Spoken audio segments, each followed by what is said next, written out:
السلام علیکم ورحمۃ اللہ وبرکاتہ۔ ان الحمد للہ نحمده ونستعینه ونستغفره ونعوذ باللہ من شرور انفسنا ومن سیئات اعمالنا من يهده الله فلا مضل له ومن يضلل فلا هادي له واشهد ان لا اله الا الله وحده لا شريك له واشهد ان محمدا عبده ورسوله يا أيها الذين آمنوا اتقوا الله حق تقاته ولا تموتن إلا وأنتم مسلمون يا أيها الناس اتقوا ربكم الذي خلقكم من نفس واحدة وخلق منها زوجها وبث منهما رجالا كثيرا ونساء واتقوا الله الذي تساءلون به والأرحام إن الله كان عليكم رقيبا يا أيها الذين آمنوا اتقوا الله وقولوا قولا سديدا يصلح لكم أعمالكم ويغفر لكم ذنوبكم ومن يطع الله ورسوله فقد فاز فوزا عظيما أما بعد فإن خير الحديث كتاب الله وخير الهدي هدي محمد صلى الله عليه وسلم وشر الأمور محدثاتها وكل محدثة بدعة وكل بدعة ضلالة وكل ضلالة في النار۔ اعوذ باللہ السمیع العلیم من الشیطان الرجیم، بسم اللہ الرحمن الرحیم۔ قل هو اللہ احد اللہ الصمد لم یلد ولم یولد ولم یکن له کفوا احد۔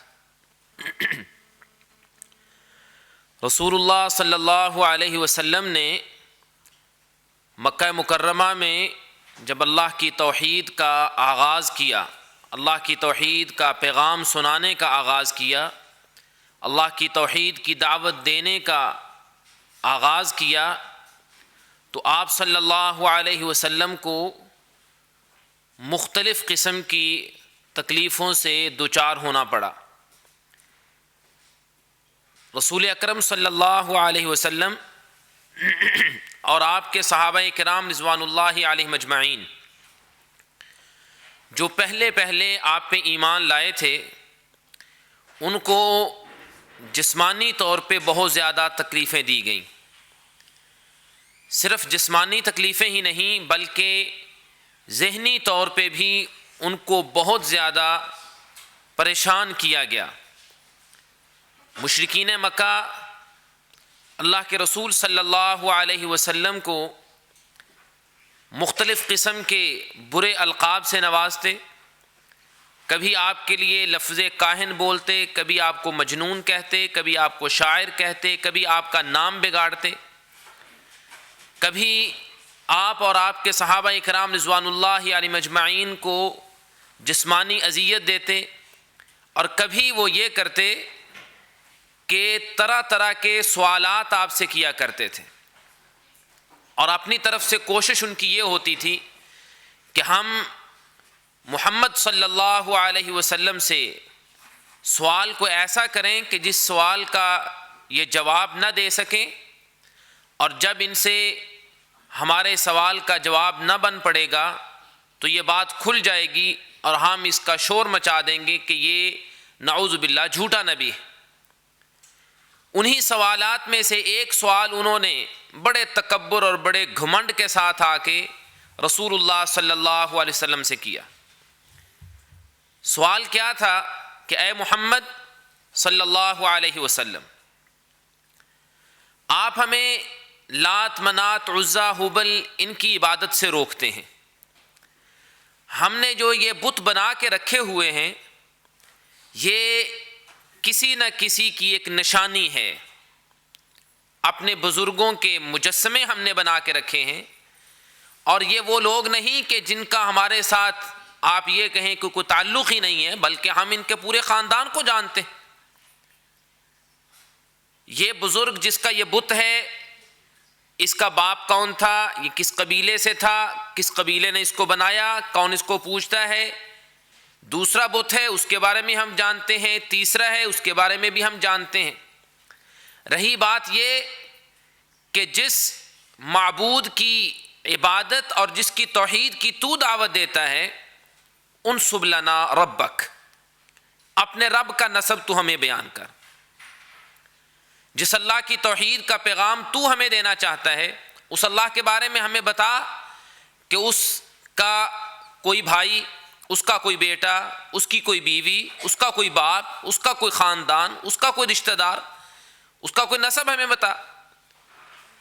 رسول اللہ صلی اللہ علیہ وسلم سے جب مشرکین نے یہ سوال کیا تو اللہ تعالیٰ نے پھر یہ صورت نازل فرمائی جسے ہر مسلمان تقریباً جانتا ہے، ہر مسلمان کے دل و دماغ میں یہ صورت محفوظ ہے، جس صورت کو سورۃ الاخلاص کہا جاتا ہے، یعنی سورۃ قل هو اللہ احد، جس کے بارے میں اللہ کے پیغمبر صلی اللہ علیہ وسلم نے فرمایا کہ انہا لتعدل ثلث القرآن، کہ یہ صورت قرآن مجید کے 1/3 حصے 1/3 کے برابر ہے۔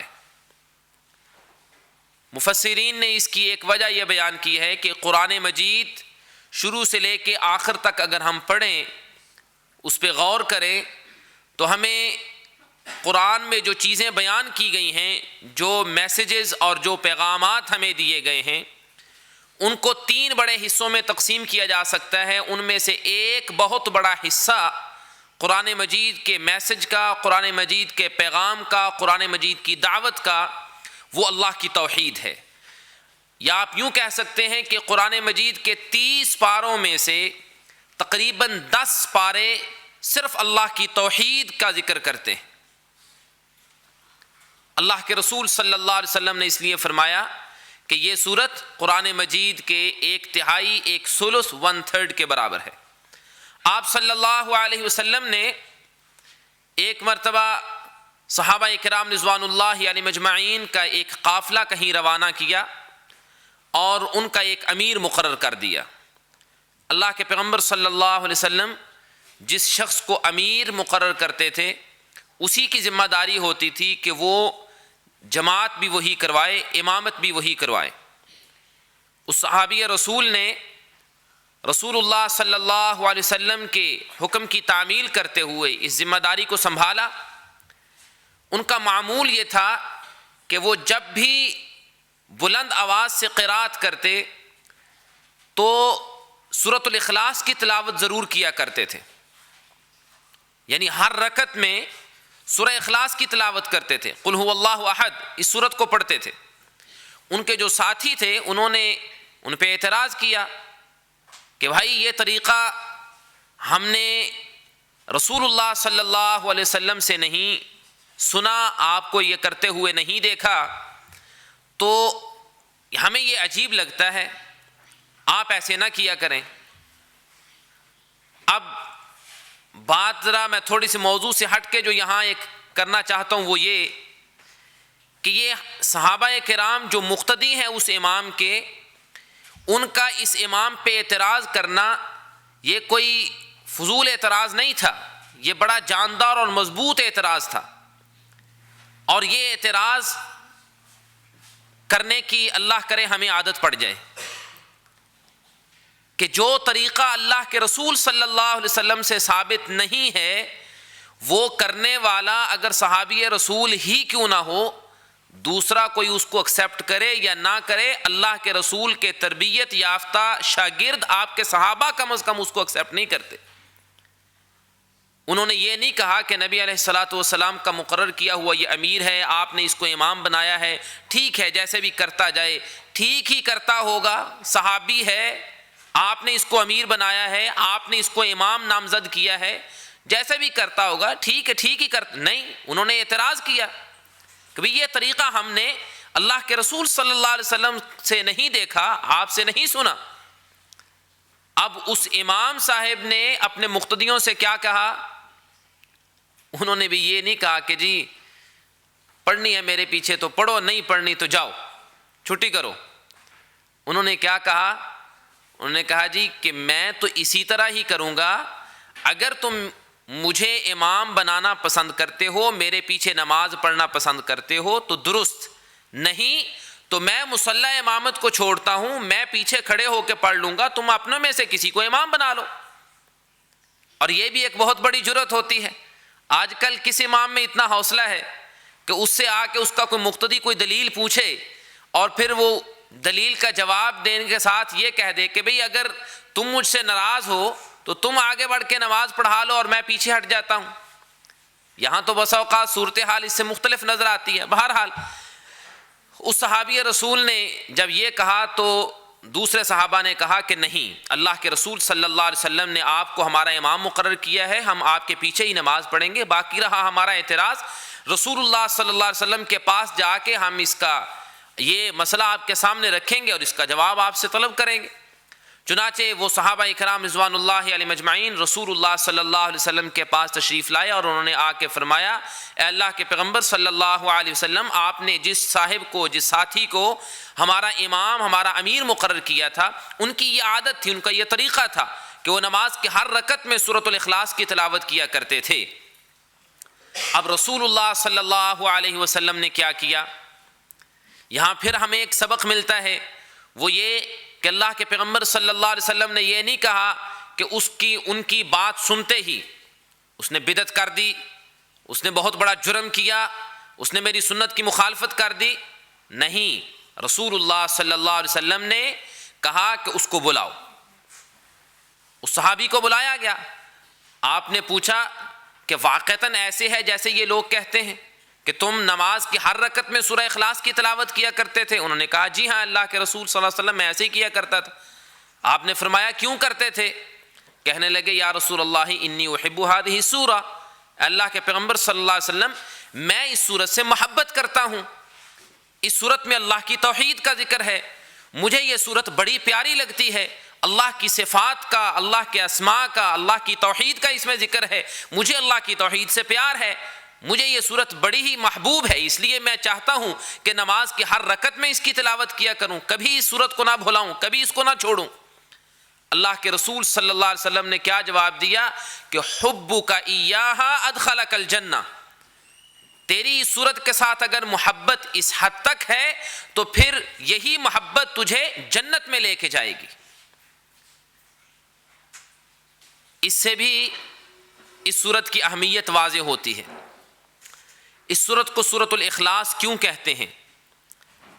اخلاص کا معنی ہوتا ہے خالص، پیور، جس میں کوئی ملاوٹ نہ ہو. یہ وہ سورت ہے کہ جس میں خالصتاً اللہ رب العالمین کی توحید کا ذکر ہے، اللہ کی توحید الوہیت اور اللہ کی توحید اسماء و صفات. اس کو بڑے واضح اور مختصر الفاظ میں بیان کیا گیا ہے. ویسے تو قرآن مجید کا جیسے میں نے عرض کیا ہے کہ 10 پارے، بہت بڑا قرآن مجید کا حصہ صرف اللہ کی توحید کے بارے میں ہے. اللہ رب العالمین نے اپنی قدرت، اپنے اختیارات، اپنے اسماء، اپنی صفات، یہ سب کچھ قرآن مجید میں بڑے واضح الفاظ میں اللہ نے اس کا ذکر کیا ہے. لیکن جو صفات اللہ ذوالجلال والاکرام نے اس صورت میں اپنی بیان کی ہیں، یہ ایسی یونیک صفات ہیں، ایسی بے مثال صفات ہیں کہ جن کا اللہ کے سوا کسی اور میں پایا جانا ممکن ہے ہی نہیں، کسی صورت میں ممکن نہیں ہے. اللہ رب العالمین کی اور صفات بھی ہیں، اللہ کی صفات اللہ کے ساتھ خاص ہیں، لیکن بس اوقات خالق اور مخلوق کی صفات میں صرف الفاظ کی مماثلت ہوتی ہے، لفظ دونوں کے لیے ایک بولا جاتا ہے. مثلا اللہ رب العالمین خود اپنے بارے میں فرماتے ہیں انہ سمیع بصیر، اللہ سمیع ہے، بصیر ہے.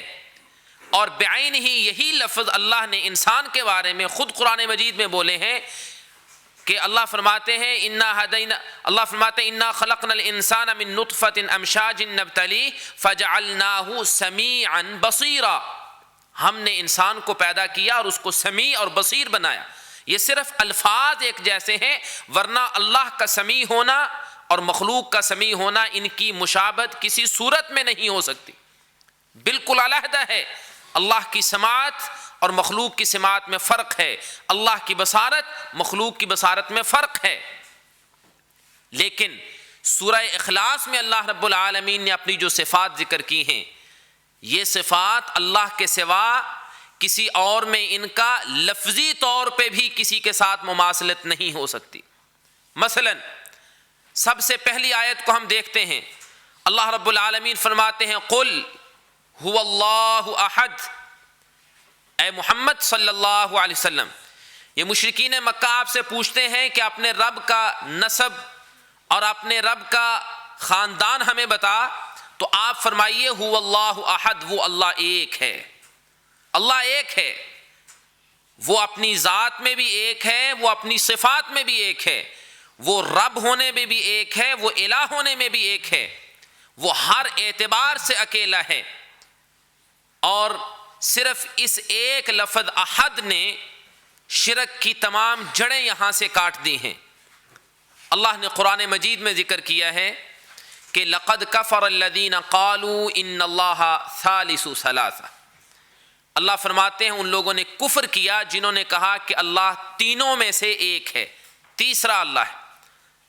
ٹرینٹی کا جو عقیدہ ہے کہ تین اللہ ان میں سے ایک ہے، اللہ فرماتے ہیں کہ ان لوگوں نے کفر کیا ہے۔ انما اللہ الہ واحد، اللہ صرف ایک اکیلا الہ۔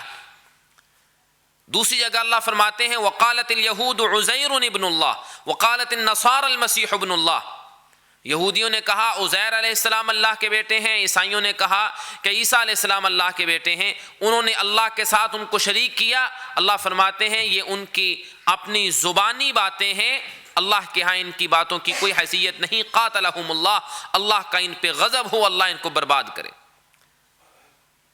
کچھ لوگوں نے یہ کہا کہ الہ دو ہیں، دو معبود ہیں، کون سے؟ الہ الخیر اور الہ الشر۔ ایک الہ وہ ہے جو خیر، اگر کو ہمیں اچھائی ملتی ہے تو وہ ہمارا ایک الہ ہے جس کی طرف سے ہمیں خیر ملی ہے۔ دوسرا الہ ہے جس کو وہ کہتے ہیں الہ الشر۔ اللہ نے فرمایا وقال اللہ لا تتخذوا الہین اثنین، اللہ فرماتے ہیں دو معبود نہ بناؤ، انما اللہ الہ واحد، اللہ ایک ہے۔ مشرکین مکہ انہوں نے ایک دو تین نہیں بلکہ سینکڑوں کی تعداد میں بت بنا کے رکھے ہوئے تھے، جن کو وہ اپنا حاجت روا، مشکل کشا، بگڑی بنانے والا یہ سمجھتے تھے، اور ان کے نام کی نظر و نیاز دیتے تھے، ان کے گرد طواف کرتے تھے، ان کا جہاں وہاں جا کے ان کے پاس اعتکاف کیا کرتے تھے، ان کے سامنے عاجزی اور انکساری کے ساتھ کھڑے ہوتے تھے، قیام ان کے سامنے کرتے، رکوع ان کے سامنے کرتے، ان کے قدموں میں گرتے، پتھروں کے بنائے ہوئے وہ معبود ان کے سامنے سجدے میں گر کے ان سے التجائیں کیا کرتے تھے، ان سے دعائیں مانگا کرتے تھے، اور یہ سینکڑوں کی تعداد میں تھے۔ اللہ نے ذکر کیا کہ هو اللہ واحد، قل هو اللہ احد، کہ اللہ ایک ہے، وہ ذات میں بھی ایک ہے، وہ صفات میں بھی ایک ہے۔ اور اس کی اللہ نے دلیل بنائی قرآن مجید میں، جس کا اللہ نے ذکر کیا ہے۔ اللہ فرماتے ہیں قل من یرزقکم من السماء والارض، اے پیغمبر صلی اللہ علیہ وسلم ان سے ذرا پوچھئے کہ تمہیں آسمان سے بارش نازل کر کے اور پھر اس بارش کے بعد زمین سے اناج اگا کے تمہیں رزق کون دیتا ہے؟ امن یملک السمع والابصار، تمہیں سننے کی طاقت کس نے دی ہے، دیکھنے کی قوت کس نے دی ہے؟ ومن یخرج الحی من المیت ویخرج المیت من الحی، زندہ سے مردہ کو، مردہ سے زندہ کو کون نکالتا ہے؟ ومن یدبر الامر، یہ ساری کائنات کا نظام کون چلاتا ہے؟ روزانہ صبح سورج نکلتا ہے، شام کو غروب ہوتا ہے، سورج غروب ہوتا ہے تو چاند نکل آتا ہے، چاند کی روشنائی ختم ہو جاتی ہے، اس کے بعد سورج نکل آتا ہے، دن اور رات کا آگے پیچھے آنا جانا، یہ سب کچھ یہ کرنے والا کون ہے؟ فَسَيَقُولُونَ اللَّهُ، اللہ فرماتے ہیں آپ ان سے پوچھیں گے تو یہ لوگ آپ کو جواب دیں گے کہ یہ سب کچھ کرنے والا ایک اللہ ہے۔ اللہ فرماتے ہیں پھر ان سے کہیے کہ افلا تتقون، پھر بھی تمہیں ڈر نہیں لگتا کہ جب یہ مانتے ہو کہ وہ اکیلا سب کچھ کرنے والا ہے تو پھر اس کو چھوڑ کے دوسروں کے سامنے جھکتے ہو، دوسروں سے اپنی حاجتیں پوری کروانے کی کوشش کرتے ہو، دوسروں کے نام کی نظر و نیاز دیتے ہو، دوسروں کے سامنے رکوع سجدے کرتے ہو، دوسروں سے دعائیں کرتے ہو۔ اور قرآن مجید میں اللہ رب العالمین نے اس اپنی ایک صفت الہ واحد، اس کو بڑی تفصیل سے بیان کیا ہے، اور اس کے لیے اللہ نے جو بہت بڑی دلیل دی ہے وہ اپنی توحید ربوبیت کی دلیل دی ہے۔ توحید ربوبیت کا مطلب یہ ہے کہ وہ اللہ پیدا کرنے والا اکیلا ہے۔ مشرکین مکہ کا عقیدہ یہ تھا کہ انسان کو پیدا کرنے والا بھی رب ہے، اس کائنات کو بنانے والا اکیلا اللہ ہے، وہ اس بات کا اعتراف کرتے تھے۔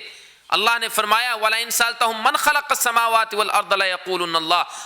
آپ اگر ان لوگوں سے پوچھیں کہ آسمان و زمین کس نے پیدا کیا، تو یہ لوگ آپ کو خود جواب دیں گے کہ خَلَقَهُنَّ الْعَزِيزُ الْعَلِيمُ، کہ اللہ عزیز و علیم نے اس ساری کائنات کو پیدا کیا ہے، آسمانوں کو اور زمین کو اس اکیلے اللہ نے پیدا کیا۔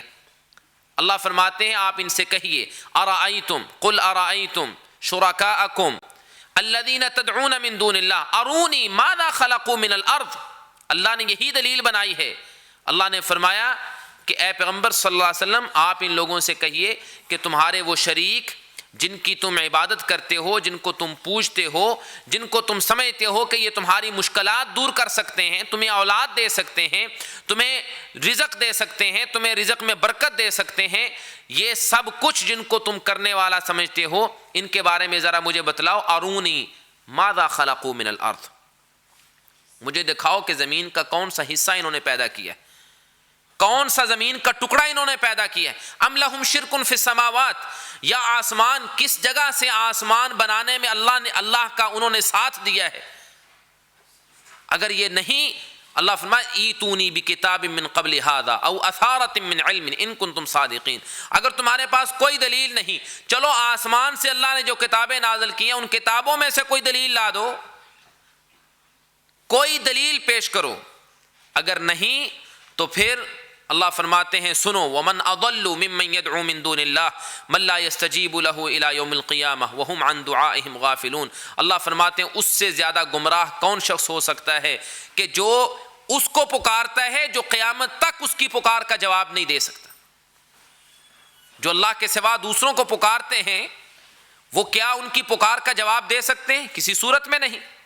اللہ فرماتے ہیں وَإِذَا حُشِرَ النَّاسُ كَانُوا لَهُمْ أَعْدَاءً وَكَانُوا بِعِبَادَتِهِمْ كَافِرِينَ، بلکہ قیامت کے دن حالت یہ ہوگی کہ جن کو یہ پکارتے رہے، یہ ان کو جب اٹھایا جائے گا اللہ رب العالمین زندہ کر کے اپنے سامنے کھڑا کریں گے، جن کی عبادت ہوتی تھی، جن کے نام کی نظر و نیاز ہوتی تھی، جن کو خوش کرنے کے لیے وہ اولیاء، وہ بزرگ، وہ اتقیاء، وہ صلحاء، حتیٰ کہ وہ انبیاء، اللہ رب العالمین سب کو اکٹھا کریں گے اور پھر ان سے سوال ہوگا کیا تم نے ان سے کہا تھا کہ ہمارے نام کی نظر و نیاز دیا کرو؟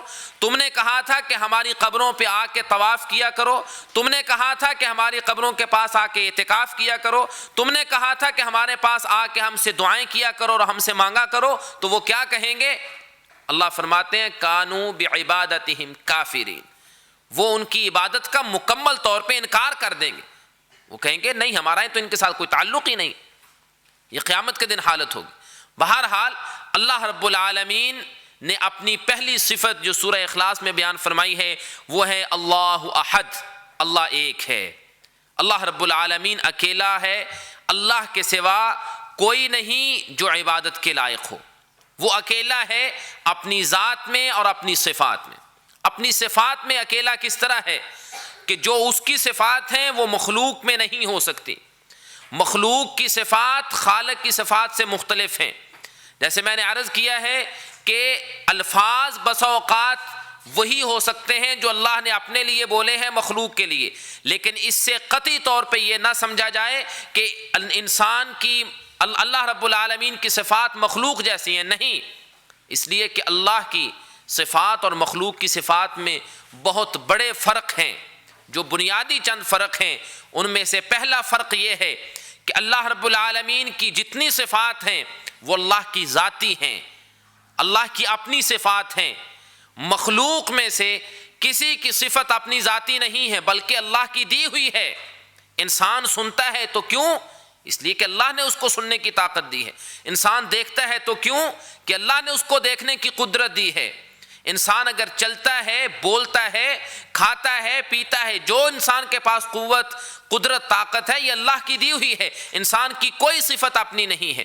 لیکن اللہ کی جو صفات ہے، اللہ کی صفت سننے کی، اللہ کی صفت دیکھنے کی، یہ اللہ رب العالمین کی اپنی ذاتی صفت ہے، کسی نے اللہ کو نہیں دی۔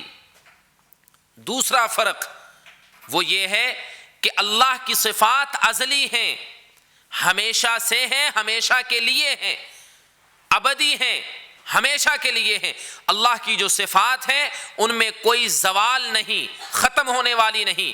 اللہ رب العالمین سمیع تھا، سمیع ہے، سمیع رہے گا، بصیر تھا، بصیر ہے، بصیر رہے گا۔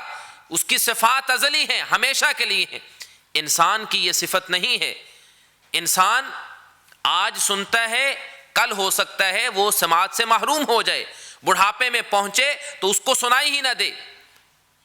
آج وہ دیکھتا ہے، اس کی آنکھ پہ کوئی نقصان ہو جائے، اس کی بینائی ختم ہو جائے، اس کی بینائی چلی جائے۔ پیدا ہونے سے پہلے وہ نہیں دیکھتا تھا، نہیں سنتا تھا، پیدا ہوا ہے تو اللہ نے اس کو سننے کی، دیکھنے کی قوت دی، وہ دیکھتا ہے، سنتا ہے۔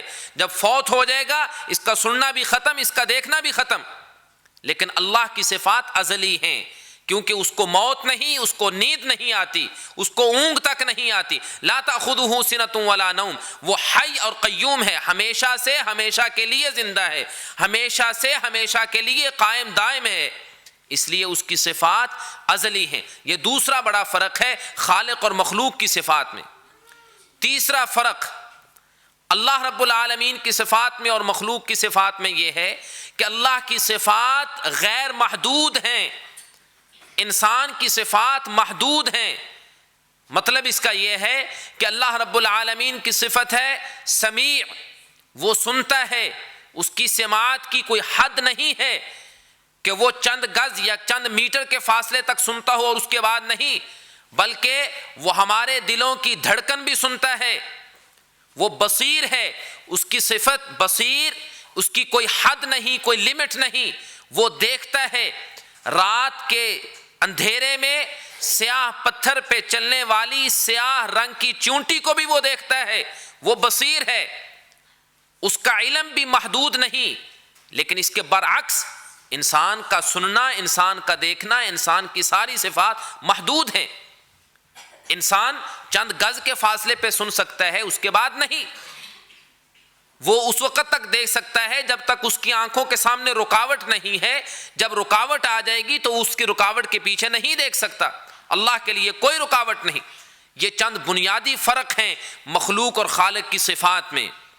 اللہ رب العالمین فرماتے ہیں قل هو اللہ احد، فرمائیے کہ وہ اللہ اکیلا ہے، جو اس کی صفات ہیں وہ اپنی صفات میں اکیلا ہے، اس کی صفت میں، کسی صفت میں اس کے ساتھ کوئی شریک نہیں۔ اللہ رب العالمین نے اس کے بعد اپنی دوسری صفت کا ذکر کیا ہے اور وہ ہے اللہ الصمد، اللہ بے نیاز ہے، وہ بے نیاز ہے۔ لفظ صمد جو ہے اس کا معنی ہم اردو زبان میں کرتے ہیں بے نیاز، لیکن مفسرین نے اس لفظ کے بارے میں ذکر کیا ہے کہ لفظ صمد یہ لفظ وہ ہے کہ جس کی عربی زبان میں بھی اس کی ٹرانسلیشن کے لیے کوئی دوسرا لفظ موجود نہیں۔ مطلب یہ ہے کہ صمد وہ اللہ ہے کہ جس کے سارے محتاج ہیں، ساری کائنات جس کی محتاج ہے، ہر مخلوق جس کی محتاج ہے، اور وہ کسی کا کچھ بھی محتاج نہیں، اس کو کسی کی کوئی ضرورت نہیں، وہ کسی کا محتاج نہیں، لیکن ہر کسی کو ہر معاملے میں اس کی محتاجگی ہے۔ اور یہ صفت اللہ رب العالمین کے سوا کسی اور میں کسی صورت میں ممکن ہی نہیں ہے کہ وہ کسی کا محتاج نہ ہو۔ لوگ جو اللہ کے سوا دوسروں کو کرنی بھرنی والا سمجھتے ہیں، جن کے نام کی نظر و نیاز دیتے ہیں، جن کو حاجت روا مشکل کشا سمجھتے ہیں، ان میں سے بھی کوئی یہ نہیں کہہ سکتا کہ ہمارا فلاں بزرگ، یہ فلاں ولی، فلاں مرشد، فلاں پیر یہ کسی کا محتاج نہیں۔ لوگ نام دیتے ہیں ان کو حاجت روا ہونے کا کہ جی حاجت روا ہے۔ حاجت روا کا مطلب ہوتا ہے حاجت پوری کرنے والا، ضرورت پوری کرنے والا۔ اب جو خود ضرورت مند ہو وہ کیسے حاجت روا ہو سکتا ہے؟ وہ دوسروں کی حاجت کیسے پوری کرے گا؟ مشکل کشا، مشکل دور کرنے والا، جو خود مشکلات میں پھنس جائے وہ دوسروں کے لیے مشکل کشا کیسے ہو سکتا ہے؟ یہ صفت صرف اللہ رب العالمین کی ہے، اللہ الصمد، کہ وہ بے نیاز ہے۔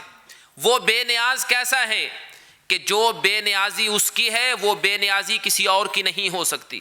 اللہ نے قرآن مجید میں فرمایا ہے یا ایھا الناس انتم الفقراء الی اللہ واللہ هو الغنی الحمید، اے لوگو تم سارے کے سارے اللہ کے فقیر ہو، اللہ کے منگتے ہو، اللہ کے سوالی ہو، اللہ کے محتاج ہو۔ اور اللہ نے سب کو مخاطب کیا ہے، یہ نہیں کہا کہ میرے چند بندے میرے محتاج ہیں، جن کو میں نے کچھ اختیارات دے دیے وہ میرے محتاج نہیں، میرے نبی میرے محتاج نہیں، میرے اولیاء میرے محتاج نہیں، فلاں صحابہ میں سے فلاں میرے محتاج نہیں، فلاں میرا محتاج نہیں۔ فرمایا یا ایھا الناس انتم الفقراء الی اللہ، اے لوگو تم سارے کے سارے اللہ کے محتاج ہو، اللہ کے ضرورت مند ہو، تمہیں اللہ کی حاجت ہے اور تمہیں ضرورت ہے کہ اللہ رب العالمین تمہاری ضرورتوں کو پورا کرے اور تمہاری حاجت روائی کرے۔ واللہ هو الغنی الحمید، اکیلا اللہ ہے جو غنی ہے، جس کو کسی کی پرواہ نہیں، جس کو کسی کی ضرورت نہیں، جس کو کسی کی حاجت نہیں، وہ صمد ہے۔ الذی یصمد الیہ الخلائق، کہ کائنات کی ہر مخلوق جس کی محتاج ہے اور وہ کسی کا محتاج نہیں۔ وہ تو ایسا بے نیاز ہے کہ وہ اپنی توحید کے معاملے میں ذرا سی لچک بھی برداشت نہیں کرتا۔ اور میرے بھائی یہ مسئلہ ہمیں سمجھ لینا چاہیے، توحید کا معاملہ ایسا اہم معاملہ ہے کہ اگر ہم قرآن مجید پڑھتے ہیں تو انسان بس اوقات حیران ہو جاتا ہے کہ اللہ نے اپنی توحید کے معاملے میں ایک ذرا سی بھی رعایت نہیں برتی۔ اور کن لوگوں سے نہیں برتی؟ کہ جن کو اللہ نے اپنی مخلوق میں اپنا سب سے زیادہ مقرب بنایا ہے۔ اللہ کی مخلوق میں ہمارا عقیدہ ہے، ہمارا ایمان ہے کہ انسانوں میں اللہ کی مخلوق میں اللہ کے سب سے زیادہ قریب کون ہے؟ اللہ کے نبی اور اللہ کے رسول۔ اور نبیوں رسولوں میں سب سے افضل اور اعلیٰ مقام سید الانبیاء سید ولد آدم کون ہے؟ محمد الرسول اللہ صلی اللہ علیہ وسلم۔ اللہ نے قرآن مجید میں ایک دو مرتبہ نہیں کتنی جگہوں پہ ان انبیاء کا نام لے کے اور خاص طور پہ امام الانبیاء صلی اللہ علیہ وسلم کو مخاطب کر کے اپنی توحید کی بات سنائی ہے، اور اس انداز سے بتایا ہے کہ اس سے انسان حیران ہوتا ہے کہ اللہ رب العالمین اپنی توحید کے معاملے میں کتنا غیرت مند ہے۔ میں چند آیات آپ کے سامنے رکھتا ہوں۔ اللہ نے سورہ الانعام میں 18 نبیوں کا ذکر کیا ہے ایک جگہ پہ، اور اس جگہ کے علاوہ، اس سورہ انعام کے علاوہ کسی اور جگہ پہ اکٹھا ایک ہی جگہ پہ ان تمام انبیاء کا ذکر نہیں کیا۔ یہ قرآن کا ایک مقام ہے جہاں اللہ نے 18 نبیوں کا نام لے کے ذکر کیا ہے۔ ابراہیم علیہ السلام، موسیٰ علیہ السلام، حتیٰ کہ آدم علیہ السلام، نوح علیہ السلام، ایوب علیہ السلام، سلیمان، داود، یوسف، موسیٰ، ہارون، عیسیٰ، یسع، ذوالکفل، زکریا، یحییٰ، ان تمام نبیوں کا اللہ نے ذکر کیا ہے۔ ان تمام کا نام لے کے اس کے بعد اللہ فرماتے ہیں وَلَوْ أَشْرَكُوا لَحَبِطَ عَنْهُمْ مَا كَانُوا يَعْمَلُونَ، اگر ان میں سے کوئی ایک اللہ کے ساتھ معمولی سا بھی شرک کرتا۔ شرک کس کو کہتے ہیں؟ اللہ کی توحید کا اپوزٹ، اللہ کی توحید کے الٹ جو ہے وہ شرک ہے۔ اگر ان نبیوں میں سے کوئی ایک معمولی سا بھی شرک کرتا لَحَبِطَ عَنْهُمْ مَا كَانُوا يَعْمَلُونَ، ان کی ساری زندگی کی نیکیاں میں برباد کر دیتا۔ حالانکہ نبی سے شرک کا تصور ہی نہیں کیا جا سکتا۔ نبی تو آتا ہی اللہ کی توحید کو اسٹیبلش کرنے کے لیے ہے، نبی تو آتا ہی اللہ کی توحید کا پیغام سنانے کے لیے ہے۔ اور صرف یہ ایک مقام نہیں، سورہ زمر میں اللہ فرماتے ہیں وَلَقَدْ أُوحِيَ إِلَيْكَ وَإِلَى الَّذِينَ مِنْ قَبْلِكَ لَئِنْ أَشْرَكْتَ لَيَحْبَطَنَّ عَمَلُكَ وَلَتَكُونَنَّ مِنَ الْخَاسِرِينَ۔ اے محمد صلی اللہ علیہ وسلم، ہم نے آپ کی طرف بھی وحی نازل کی ہے، آپ سے پہلے جتنے نبی رسول آئے تھے سب کو ہم نے یہ پیغام دیا، سب کی طرف ہم نے وحی نازل کی، اور سب کو ہم نے یہ وارننگ دی ہے کیا؟ لَإِنْ أَشْرَكْتَ لَيَحْبَطَنَّ عَمَلُكَ، ہر نبی کو ہم نے یہ کہا کہ اگر تو نے شرک کیا تو تیرے اعمال برباد ہو جائیں گے، وَلَتَكُونَنَّ مِنَ الْخَاسِرِينَ، اور تیرا نام نبیوں کی لسٹ میں سے نکال کے خسارہ پانے والے اور نقصان اٹھانے والوں میں لکھ دیا جائے گا۔ سورہ الاسراء 15ویں پارے میں اللہ نے بار بار یہ آیت ریپیٹ کی ہے۔ اللہ فرماتے ہیں لا تجعل مع اللہ الہا آخر فتقعد ملوما محسورا، اللہ کے ساتھ کسی کو الہ مت بنا بیٹھنا ورنہ دھتکارا ہوا بن جائے گا، اللہ کے ہاں تیری کوئی حیثیت نہیں رہے گی۔ دوسری آیت میں اللہ فرماتے ہیں لا تجعل مع اللہ الہا آخر فتقعد مذموما مخذولا، اللہ کے ساتھ کسی کو الہ نہ بنانا، ورنہ تو ایسا ملامت کیا ہوا ہو جائے گا کہ بے یار و مددگار ہوگا، تیری کوئی مدد کرنے والا نہیں ہوگا، میں تیری کچھ پرواہ نہیں کروں گا۔ اور صرف یہی نہیں، اس سے آگے اللہ پھر فرماتے ہیں لا تجعل مع اللہ الہا آخر فتلقى فی جہنم ملوما مدحورا۔ اور یہ الفاظ مخاطب کون ہے؟ اللہ جب فرماتے ہیں لا تجعل مع اللہ الہا آخر، تو اللہ کے ساتھ کسی کو الہ نہ ٹھہرا، اللہ کے سوا کسی اور کو معبود نہ سمجھ، اس کا مخاطب کون ہے؟ قرآن کس پہ نازل ہوا؟ ہمارے نبی محمد الرسول اللہ صلی اللہ علیہ وسلم پہ۔ اللہ اپنے نبی سے مخاطب ہے لا تجعل مع اللہ الہا آخر، اللہ کے ساتھ کسی کو الہ نہ بنا لینا۔ اور اس آیت کا انداز دوسری آیات سے کچھ مختلف ہے۔ اللہ نے یہ نہیں فرمایا لا تجعل من دون اللہ الہا آخر کہ اللہ کو چھوڑ کے کسی اور کو الہ بنانا، نہیں، لا تجعل مع اللہ الہا آخر، اللہ کے ساتھ کسی کو الہ نہ بنانا۔ کیا مطلب؟ کہ کہیں یہ نہ کہہ دینا کہ ٹھیک ہے وہ بھی حاجت روا ہے، یہ بھی حاجت روا ہے، وہ بھی مشکل کشا ہے، یہ بھی مشکل کشا ہے، ٹھیک ہے وہ بھی دعائیں سنتا ہے لیکن یہ بھی تو سنتے ہیں۔ اگر اس طرح کی بات تو نے کر دی تو کیا ہوگا؟ تلقى فی جہنم ملوما مدحورا، پھر جہنم میں ذلیل کر کے پھینک دیا جائے گا۔ سورہ الشعراء میں اللہ فرماتے ہیں لا تدع مع اللہ الہا آخر فتکون من المعذبین، اللہ کے ساتھ کسی کو الہ نہ بنانا ورنہ تجھے سخت عذاب ہوگا۔ اب یہ کتنی آیات ہیں قرآن مجید کی جو ہمیں بتاتی ہیں کہ اللہ کی توحید کا معاملہ کتنا اہم اور کتنا حساس ہے۔ رسول اکرم صلی اللہ علیہ وسلم کی سیرت طیبہ میں ہمیں اس کی بڑی واضح مثالیں نظر آتی ہیں۔ ہم سب جانتے ہیں کہ اللہ کے پیغمبر صلی اللہ علیہ وسلم اللہ کی توحید کا پیغام سنانے کے لیے مکہ مکرمہ سے نکل کے باہر طائف کے میدان میں گئے، طائف کی وادی میں گئے۔ جب وہاں طائف میں پہنچے آپ کے ساتھ کیا سلوک ہوا؟ ہم سب اس بات سے واقف ہیں کہ طائف کے رہنے والوں نے، وہاں کے اوباشوں نے رسول اللہ صلی اللہ علیہ وسلم پر پتھر پھینکنے شروع کر دیے۔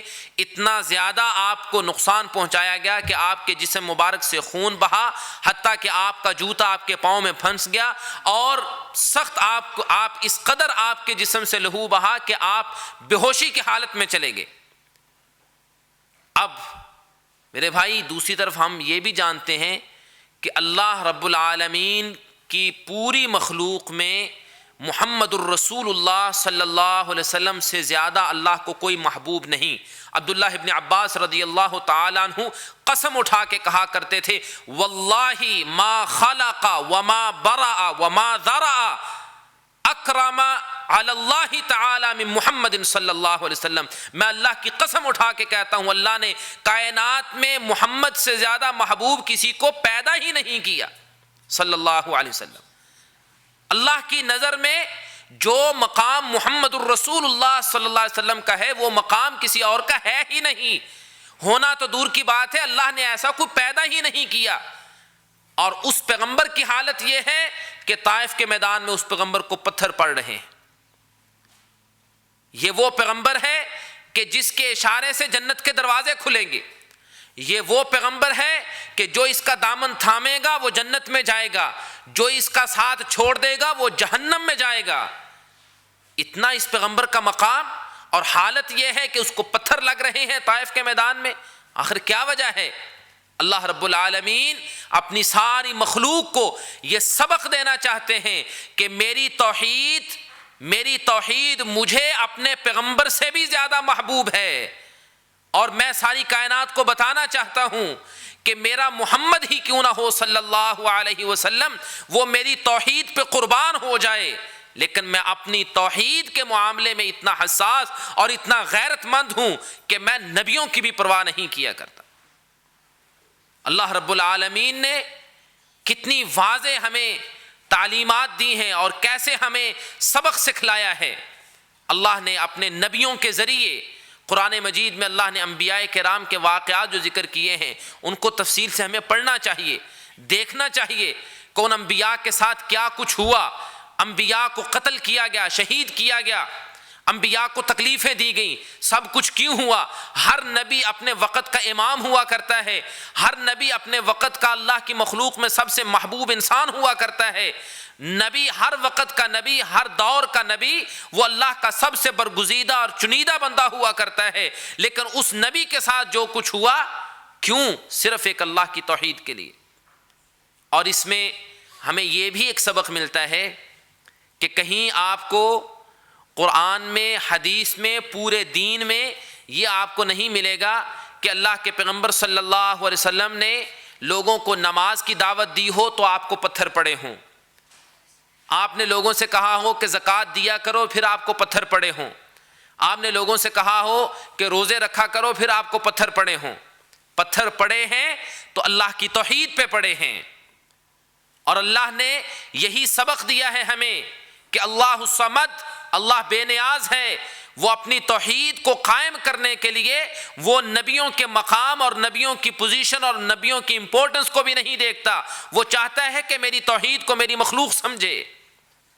حضرت مغیرہ بن شعبہ رضی اللہ تعالیٰ عنہ فرماتے ہیں کہ رسول اللہ صلی اللہ علیہ وسلم مسجد نبی میں تشریف فرما تھے، حضرت سعد بن عبادہ رضی اللہ تعالیٰ عنہ آئے اور آ کے اللہ کے رسول صلی اللہ علیہ وسلم سے سوال کیا، اور اس وقت سوال کیا جب سورہ نور کی آیات اتری تھیں جن میں اللہ نے فرمایا ہے کہ جب تم میں سے کوئی شخص کسی مرد یا عورت کو گناہ کرتے ہوئے، بدکاری، زنا کرتے ہوئے دیکھے تو ایسے ہی اس کا چرچا نہ کر دے، بلکہ جب تک 4 گواہ پیش نہ کرے اس وقت تک اس کو اجازت نہیں کہ وہ آ کے کسی کے سامنے بات کرے۔ انسان کی عزت کو محفوظ کرنے کے لیے اللہ نے یہ قانون بنا دیا۔ حضرت سعد بن عبادہ رضی اللہ تعالیٰ عنہ آئے اور آ کر کہنے لگے اللہ کے رسول صلی اللہ علیہ وسلم، اللہ نے حکم نازل کیا ہے کہ 4 گواہ ہونے چاہیے، آپ بتائیے کہ اگر کوئی انسان، کوئی خاوند اپنی بیوی کے ساتھ کسی کو بدکاری کرتے ہوئے دیکھے تو وہ 4 گواہ ڈھونڈے گا یا اس کے مقابلے میں کیا کرے گا کہ فوراً اپنی تلوار نکال کے اس کی گردن اڑائے گا؟ اور صحیح بخاری کی ایک دوسری روایت میں ہے، انہوں نے ان الفاظ میں کہا اللہ کے رسول اگر میں اپنی بیوی کے ساتھ کسی دوسرے کو دیکھوں بدکاری کرتے ہوئے تو میں گواہ ڈھونڈنے کی بجائے میں پہلے اس کی گردن اڑاؤں گا۔ اب اس کا مطلب یہ نہیں تھا کہ انہوں نے اللہ کے قانون کو مانا نہیں، ان کا یہ سوال تھا، ان کے ذہن میں ایک اشکال تھا کہ اللہ نے حکم تو نازل کیا ہے کہ کسی کو بدکاری کرتے ہوئے دیکھو تو 4 گواہ وہاں ہونے چاہیے۔ تو رسول اللہ صلی اللہ علیہ وسلم نے جب دیکھا حضرت سعد بن عبادہ رضی اللہ تعالیٰ عنہ کا غصہ اور یہ غیرت، آپ صلی اللہ علیہ وسلم مسکرا پڑے، آپ کے چہرے پہ ہنسی آئی اور آپ نے فرمایا کہ اترون غیرت سعد، اے میرے صحابہ دیکھ رہے ہو سعد کی غیرت کو؟ واللہ انا اغیر منہ، میں اللہ کی قسم اٹھا کے کہتا ہوں کہ میں سعد سے زیادہ غیرت مند ہوں، واللہ اغیر منی، اور اللہ مجھ سے زیادہ غیرت مند ہے، اللہ مجھ سے زیادہ غیرت مند ہے۔ کیا مطلب ہے اس حدیث کا؟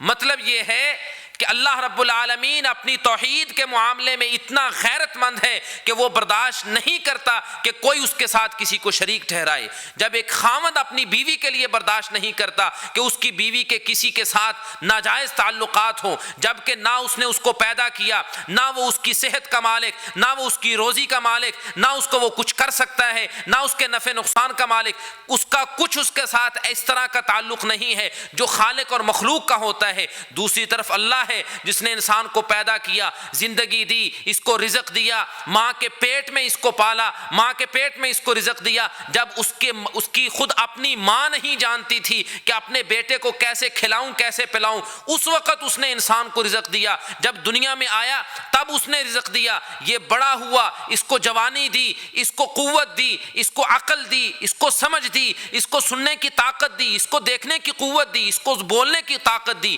یہ سب کچھ جب اللہ نے انعامات کیے۔ اب اللہ رب العالمین کی غیرت اور اللہ کی غیرت کیسے اس بات کو گوارا کرے اور برداشت کرے کہ کوئی اس کے ساتھ کوئی شریک ٹھہرا دے؟ نہیں، اللہ رب العالمین اس بات کو پسند نہیں کرتے۔ لہذا ہمیں اس معاملے میں خود کو اس مسئلے کو سمجھنا چاہیے، اور اس معاملے میں جو ہمیں بہت زیادہ حساس ہونا چاہیے اللہ کی توحید کے معاملے میں۔ عام طور پہ دیکھا جاتا ہے کہ لوگ توحید کا معاملہ کہتے نہیں، توحید کا مسئلہ چھوڑ دے، باقی جو باتیں ان میں اکٹھے ہو جائیں، بھئی نماز تو سارے پڑھتے ہیں جی، ٹھیک ہے جی پڑھتے ہیں سارے. بھئی مسجدیں سب اللہ کے گھر، سب ملیں جی، سب اکٹھے ہوں. یونٹی ہونی چاہیے، ہاں ہونی چاہیے، لازمی ہے، اللہ نے اس کا حکم دیا ہے، یونٹی ضروری ہے. لیکن یونٹی اللہ کی توحید کے خلاف بغاوت کر کے یونٹی، یہ کسی صورت میں ممکن نہیں ہے. اللہ کی توحید کو للکارنے والی بات ہے، اللہ کی غیرت کو للکارنے والی بات. اللہ نے تو اپنی توحید کے معاملے میں یہ برداشت نہیں کیا کہ جو میرے ساتھ شرک کرتے ہوئے مر جائے، اللہ کو یہ بات بھی پسند نہیں کہ کوئی اٹھے اور اللہ سے دعا یہ کرے کہ یا اللہ تو اس کو معاف کر دے. اللہ فرماتے ہیں کہ جو میرے ساتھ شرک کرتے ہوئے مر گیا وہ تو گیا جہنم میں. انہ من یشرک باللہ فقد حرم اللہ علیہ الجنۃ ومأواہ النار. جو اللہ کے ساتھ شرک کرے گا اللہ نے اس کے لیے جنت کے دروازے بند کر دیے ہیں، جنت اس کے لیے حرام ہے، اس کا ٹھکانہ جہنم ہے. اللہ کو یہ بات پسند نہیں کہ تم اٹھو، تم نمازی ہو، تم پرہیزگار ہو، تم نمازیں بھی پڑھتے ہو، روزے بھی رکھتے ہو، زکاتیں بھی دیتے ہو، حج بھی ادا کرتے ہو، تم اللہ کی توحید کو سمجھتے بھی ہو، موحد ہو، مومن ہو، مسلمان ہو، تم اللہ سے دعا کرو کہ یا اللہ اس مشرک کو معاف کر دے. اللہ اس بات کو پسند نہیں کرتا. اللہ نے تو اپنے نبیوں کو ڈانٹ دیا اس بات پہ. اپنے پیغمبر نوح کو کہا کہ اے میرے پیغمبر نوح، اس طرح کا سوال آئندہ مجھ سے نہ کرنا کہ میں تیرے بیٹے کو بچا لوں جو مشرک ہے. اللہ کی توحید، اللہ کی غیرت اس بات کو برداشت نہیں کرتی کہ اس کی توحید کے معاملے میں لچک دکھائی جائے. لہذا یونٹی، اتفاق، اتحاد ہونا ہے تو صرف اور صرف اللہ کی توحید پہ. توحید ہے جو ہمیں موحد کر سکتی ہے، جو متحد بھی کر سکتی ہے، اور اس کے ذریعے ہم متفق ہو سکتے ہیں. لیکن اگر توحید کے مسئلے میں لچک دکھائیں اور کہیں کہ جی ہم متحد ہو جائیں، تو میرے بھائی یہ کہتے ہیں بے وقوفوں والے خواب دیکھنے والی بات ہے. یہ کسی صورت میں ممکن نہیں. اور یہ جس دور سے ہم گزر رہے ہیں اس کی واضح مثالیں ہمارے پاس موجود ہیں، ہمارے سامنے موجود ہیں. ایک دو نہیں، کتنے گروہ، کتنی جماعتیں، کتنی تنظیمیں، کتنے انسٹیٹیوٹ، کتنے ادارے ایسے ہیں جو اس بات کا دن رات واویلا کرتے ہیں کہ جی ہم چاہتے ہیں یونٹی ہو، یونٹی ہو، یونٹی ہو، اتفاق ہو، اتحاد ہو. یہ سب کچھ اجی اتفاق اتحاد کے لیے نہ جی کسی کے عقیدے پہ بات نہ کریں، کسی کو نہ چھیڑیں. ٹھیک ہے جی جو وہ کرتے ہیں وہ کرنے دیں، ٹھیک ہے وہ اپنی جگہ پہ کر رہے ہیں، آپ اپنی جگہ پہ کریں. وہ اپنی مسجد میں کرتے ہیں، آپ اپنی مسجد میں کریں. وہ اپنے حد تک، آپ اپنی حد تک کرتے رہیں. لیکن جو آپ کے جو کامن ایشوز ہیں ان پہ اکٹھے ہو جائیں، یونٹی کر لیں. میرے بھائی اس طرح کی یونٹی تو اللہ کو پسند ہی نہیں ہے. اللہ تو اس طرح کی یونٹی، اس طرح کے اتحاد کو پسند ہی نہیں کرتا. اللہ کی توحید پہ اکٹھے ہونا ہے تو ہوں. یہی ایک معاملہ ہے، یہی ایک چیز ہے جو متحد کر سکتی ہے. اور رسول اللہ صلی اللہ علیہ وسلم نے اس طرح امت کو متحد کر کے دکھایا ہے کہ آقا اور غلام ایک ہی جگہ پہ اکٹھے اللہ کی توحید کے پرچم کے نیچے اکٹھے تھے. بہرحال اللہ رب العالمین نے اپنی جو صفات ذکر کی ہیں سورۃ الاخلاص میں، اللہ نے تیسری آیت میں ذکر کیا ہے کہ لم یلد ولم یولد. اللہ رب العالمین کی صفت یہ ہے کہ اس نے کسی کو جنا نہیں، کوئی اس سے جنا نہیں گیا. مطلب کیا ہے کہ نہ اس کی کوئی اصل ہے، نہ اس کا کوئی فرع ہے، یعنی نہ اس کا کوئی باپ، نہ اس کی کوئی اولاد. بدیع السماوات والارض، اللہ اکیلا آسمان و زمین کو پیدا کرنے والا ہے. انا یکون لہ ولد، اس کی اولاد کیسے ہو سکتی ہے؟ ولم تکن لہ صاحبہ، اور اس کی کوئی بیوی بھی نہیں ہے. مشرکین مکہ کہا کرتے تھے کہ اللہ نے فرشتوں کو اپنی بیٹیاں بنایا ہے، یعنی فرشتے اللہ کی بیٹیاں ہیں، نعوذ باللہ. اللہ نے قرآن میں کہا کہ افاصفاکم ربکم بالبنین واتخذ من الملائکۃ اناثا، اور بدبختو تمہارے گھر میں بیٹی پیدا ہو جائے تو تمہارا چہرہ بگڑ جاتا ہے، اور فرشتوں کو کہتے ہو کہ اللہ کی بیٹیاں ہیں. اپنے لیے بیٹی کا نام سننا پسند نہیں کرتے اور اللہ کی طرف نسبت کرتے ہوئے ان بیٹیوں کی. فاستفتہم علی ربک البنات ولہم البنون، اے پیغمبر ان سے پوچھئے کہ تیرے رب کی بیٹیاں اور تمہارے بیٹے. ام خلقنا الملائکۃ اناثا وہم شاہدون، جب ہم نے فرشتوں کو پیدا کیا تھا اور بدبختو تم وہاں موجود تھے. الا انہم من افکہم لیقولون ولد اللہ وانہم لکاذبون، اللہ فرماتے ہیں یہ جھوٹ بکتے ہیں کہ اللہ کی اولاد ہے، اللہ کا کوئی بیٹا ہے، یہ جھوٹے ہیں. اصطفى البنات علی البنین، اگر اللہ نے اپنا کوئی بنانا ہی تھا تو بیٹا بناتا، بیٹی کو بناتا. پھر سورہ زخرف میں اللہ فرماتے ہیں قل ان کان للرحمن ولد فانا اول العابدین، اے پیغمبر ان سے کہیے اگر اللہ کا کوئی بیٹا ہوتا تو میں محمد سب سے پہلے اس کے سامنے سجدہ کرتا. اللہ کا کوئی بیٹا نہیں۔ وقالوا اتخذ الرحمن ولدا، یہ کہتے ہیں کہ اللہ نے اپنا کوئی بیٹا بنایا ہے۔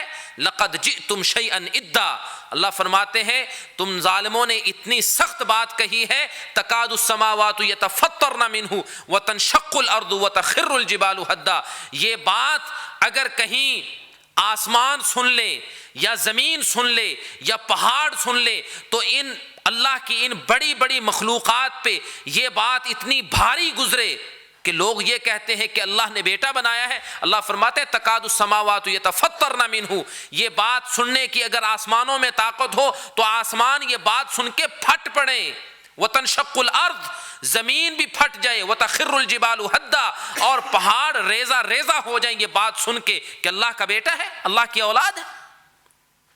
افسوس کی بات ہے کہ ہم دوسروں کو تو تانے دیتے ہیں، دوسروں کے عقیدے کی بات کرتے ہیں، دوسروں کو پر کفر کے فتوے لگاتے ہیں اور کہتے ہیں کہ وہ کافر ہیں، وہ غیر مسلم ہیں۔ کیوں؟ اس لیے کہ انہوں نے یہ کہا کہ عیسیٰ اللہ کا بیٹا ہے، یہودیوں نے کہا کہ عزیر اللہ کا بیٹا ہے۔ لیکن کلمہ پڑھنے والوں نے بھی کچھ ایسا کہا، انہوں نے کہا جی نبی سے عشق ہے، نبی سے پیار ہے۔ انہوں نے اگر اپنے پیغمبر سے اتنی محبت کی، اتنا پیار کیا کہ انہوں نے کہہ دیا کہ عیسیٰ اللہ کا بیٹا ہے، تو ہم پیچھے کیوں رہیں؟ ہم بھی کہیں گے کہ ہمارا نبی کسی سے کم ہے، محمد صلی اللہ علیہ وسلم نور من نور اللہ ہیں، آپ اللہ کے نور کا ٹکڑا ہے، نعوذ باللہ من ذالک۔ اللہ فرماتے ہیں لم یلد ولم یولد، کوئی اس سے نکلا نہیں ہے، اس کا کوئی ٹکڑا نہیں، وہ خالق ہے، یہ مخلوق ہے۔ محمد صلی اللہ علیہ وسلم مخلوق ہیں، وہ خالق ہے، خالق کا مقام اپنا، مخلوق کا مقام اپنا۔ یہ اللہ مسجود ہے، یہ ساجد ہیں، اللہ معبود ہے، یہ عابد ہیں، اللہ رزق دینے والا ہے، یہ رزق کھانے والے ہیں، اللہ پیدا کرنے والا ہے، یہ پیدا ہوئے ہیں، وہ سننے کی طاقت دیتا ہے، انہوں نے سننے کی طاقت اللہ سے لی ہے، اس نے قوت طاقت قدرت اپنے بندے کو دی، اس بندے نے اپنے اللہ سے اپنے خالق سے لی ہے۔ خالق مخلوق میں فرق ہے، خالق مخلوق ایک نہیں ہوا کرتے۔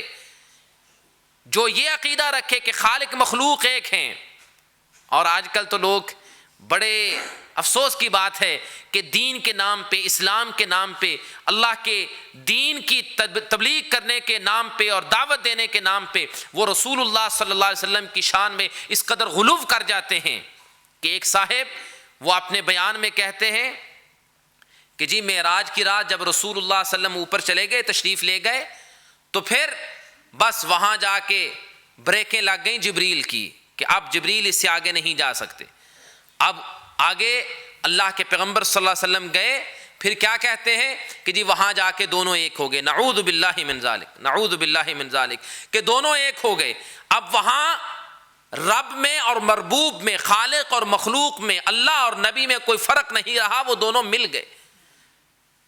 اب میرے بھائی اب بتائیے کہ اس عقیدے میں اور عیسائیوں کے عقیدے میں کون سا فرق ہے واقعی؟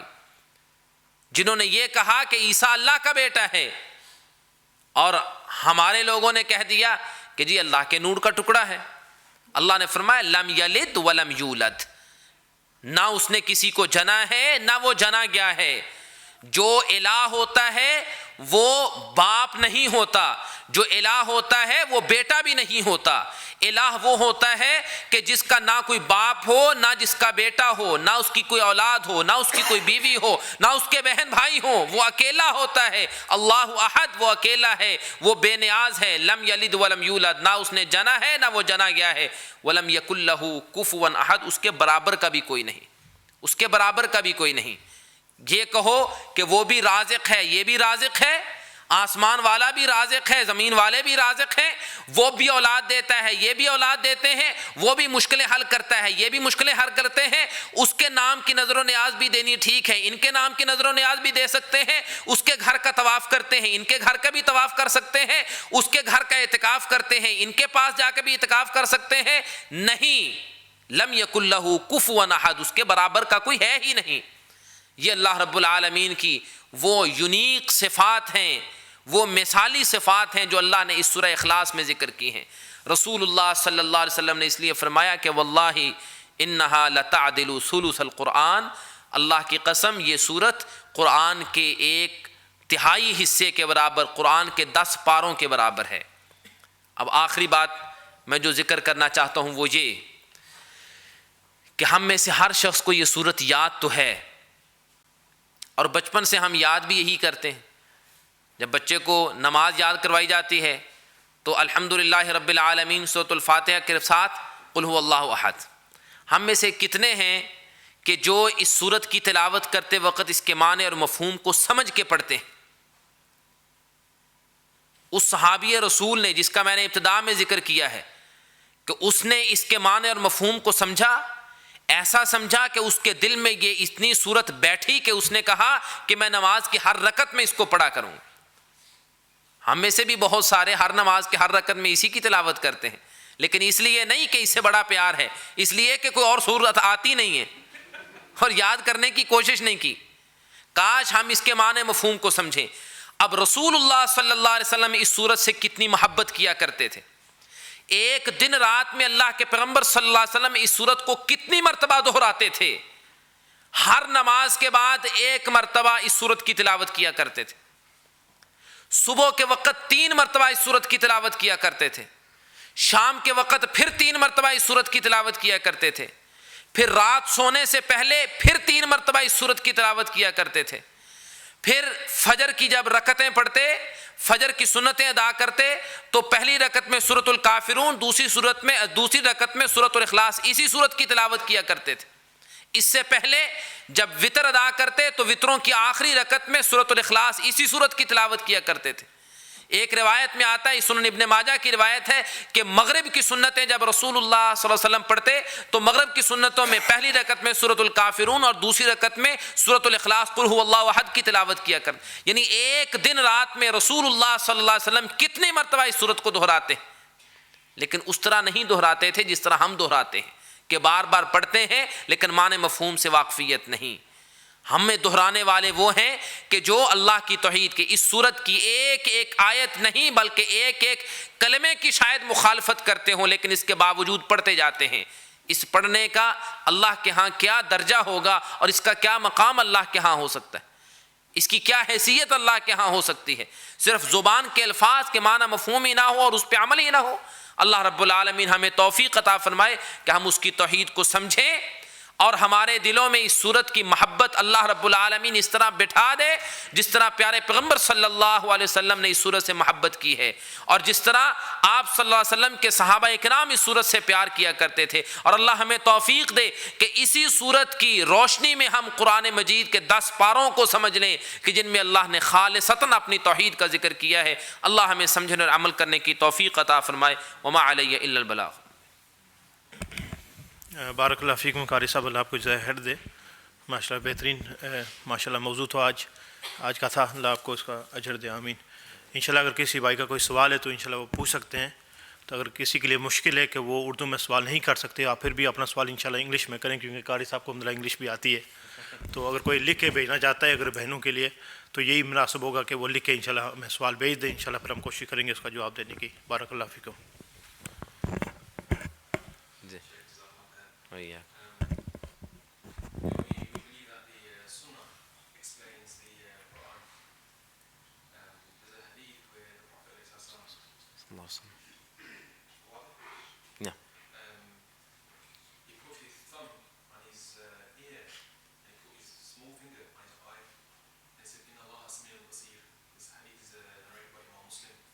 Okay. So if the Sunnah explains the Quran and the Prophet ﷺ says this, some of the people of Tashbih use this as a belief to say that Allah has ears like us, or that he is like that resemble the makhluk. So, جی سوال بھائی کا یہ ہے کہ ایک صحیح حدیث میں آتا ہے کہ رسول اللہ صلی اللہ علیہ وسلم نے اللہ رب العالمین کی صفت سمیع اور بصیر ہونے کا ذکر کرتے ہوئے آپ نے اس طرح اشارہ کیا کہ اللہ سمیع اور بصیر ہے، یعنی وہ سنتا ہے اور دیکھتا ہے۔ اب اس سے بعض لوگ کہتے ہیں کہ رسول اللہ صلی اللہ علیہ وسلم کی جو سنت ہے وہ چونکہ اللہ کے قرآن کی وضاحت کرتی ہے اور اس کی تفسیر کرتی ہے، تو نبی علیہ الصلاۃ والسلام نے اپنے اس عمل کے ذریعے یہ بتا دیا کہ اللہ کا سننا اور اللہ کا دیکھنا مخلوق جیسا ہے۔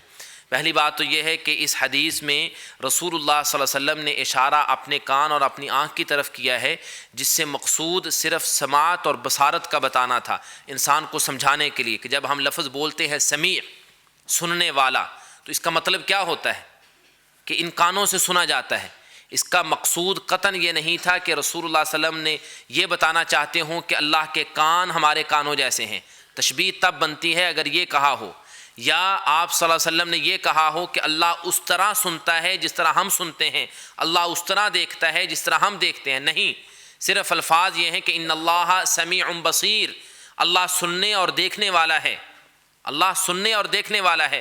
صرف سماعت، جو لفظ سماعت ہمارے عام بولنے میں جب ہم کہتے ہیں کہ اللہ سنتا ہے، تو اس سے ہم کیا سمجھتے ہیں کہ سننے کا مطلب یعنی کانوں میں جو آواز آتی ہے، جو انسان کے دماغ میں جاتی ہے، جس کو انسان سمجھتا ہے، اس کو سماعت کہتے ہیں۔ مقصود یہ تھا، ورنہ اس کا قطعاً مقصد نہیں تھا۔ نہ اس حدیث میں یہ الفاظ ہیں کہ اللہ کے رسول صلی اللہ علیہ وسلم نے یہ کہا ہو کہ اللہ کے کان ہمارے کانوں جیسے ہیں، نعوذ باللہ، یا اللہ کی آنکھیں ہماری آنکھوں جیسی ہیں، نعوذ باللہ۔ ہمارا قطعی طور پہ یہ عقیدہ نہیں ہے، نہ ہی رسول اللہ صلی اللہ علیہ وسلم سے اس کی کوئی دلیل ملتی ہے۔ اللہ کا سننا، اللہ کا دیکھنا جس طرح اللہ کی شان کے لائق ہے۔ میں نے بنیادی فرق کچھ بتائے ہیں اللہ کی صفات اور مخلوق کی صفات کے، لیکن تشبیہ کا جو معاملہ ہے، جب ہم کہتے ہیں کہ اللہ کی صفات ہیں، اللہ کی صفات کو اس طرح مانا جائے جس طرح اللہ نے قرآن میں ذکر کیا ہے اور جس طرح پیغمبر علیہ الصلاۃ والسلام نے ذکر کیا ہے، تو اس کا مطلب قطعی طور پہ یہ نہیں ہوتا کہ ہم اللہ کو مخلوق کے ساتھ تشبیہ دیتے ہیں۔ مخلوق کے ساتھ تشبیہ کسی صورت میں ممکن نہیں ہے۔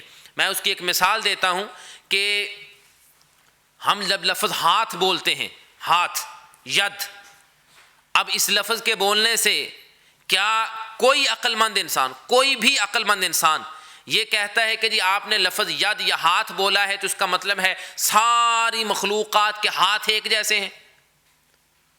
اب جانوروں میں بھی ہم کہتے ہیں نا کہ جانور کا ہاتھ، اب جانور کا ہاتھ اور انسان کا ہاتھ ایک جیسا ہوگا؟ لفظ ہاتھ بولنے سے صرف کیا اس سے تشبیہ سمجھ میں آتی ہے کہ جی آپ نے لفظ ہاتھ بولا ہے تو اس کا مطلب ہے کہ جی وہ جانور کا ہاتھ بھی آپ کے ہاتھ جیسا ہو گیا؟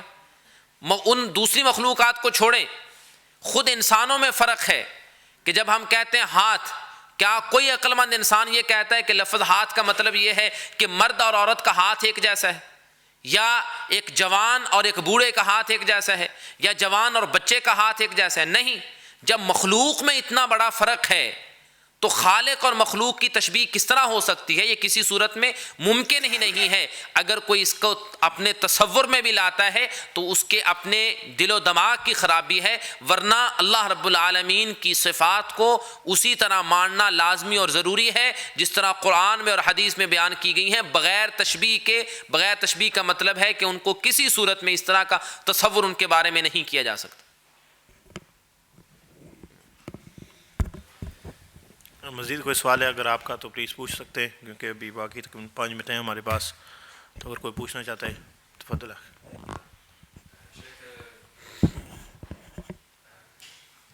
ما هو الحكم على إنسان النفر الذي يقول رب العالمين عنده قدم كما جاء في الحديث؟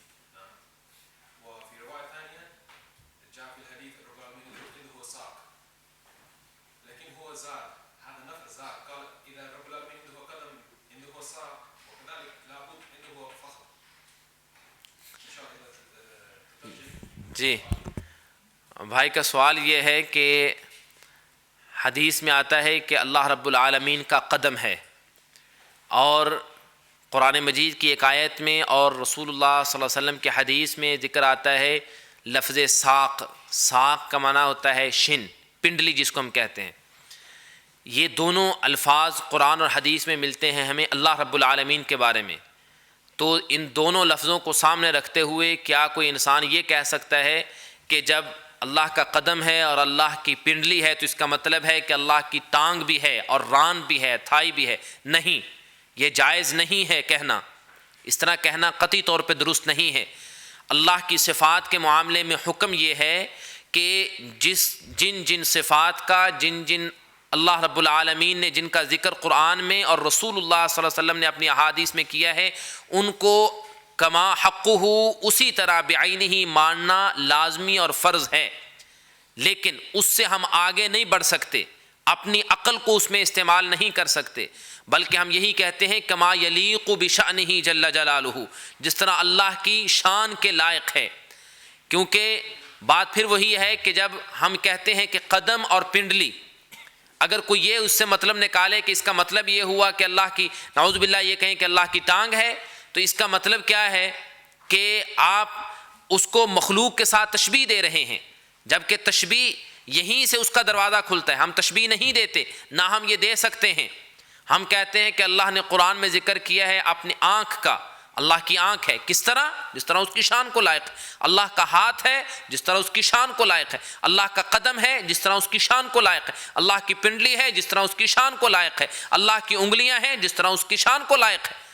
ہم اس کا تصور تک نہیں کر سکتے، لہذا اللہ نے ان جن چیزوں کا ذکر کیا ہے ان کو سامنے رکھ کے یہ کہیں کہ اللہ کے جسم کے اعضاء ہیں اور ان سے انسان پھر ذہن میں تصور لانا شروع کرے، یہ قطعی طور پہ درست نہیں ہے، یہ باطل عقیدہ ہے۔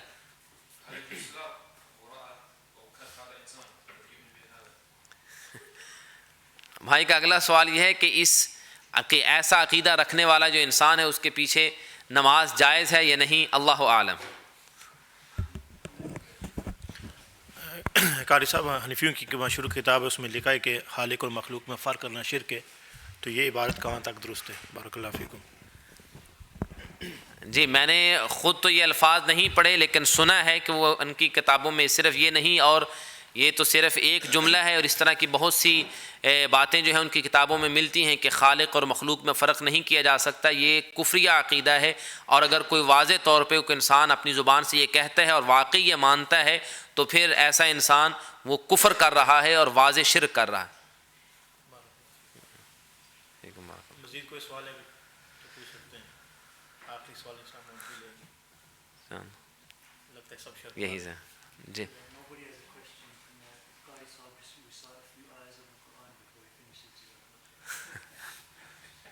اس کے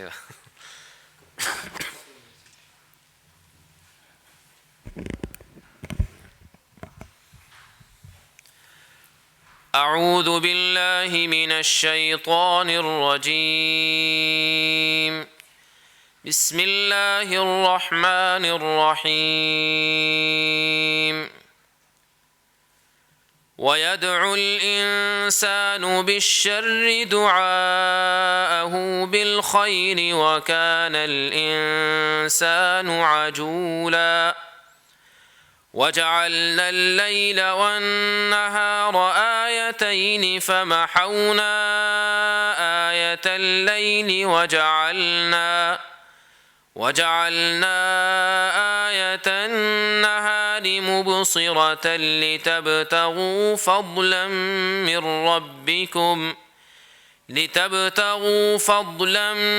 ربكم ولتعلموا عدد السنين والحساب وكل شيء فصلناه تفصيلا وكل إنسان ألزمناه طائره في عنقه ونخرج له يوم القيامة كتابا يلقاه منشورا اقرأ كتابك كفى بنفسك اليوم عليك حسيبا من اهتدى فإنما يهتدي لنفسه ومن ضل فإنما يضل عليها ولا تزر وازرة وزر أخرى وما كنا معذبين حتى نبعث رسولا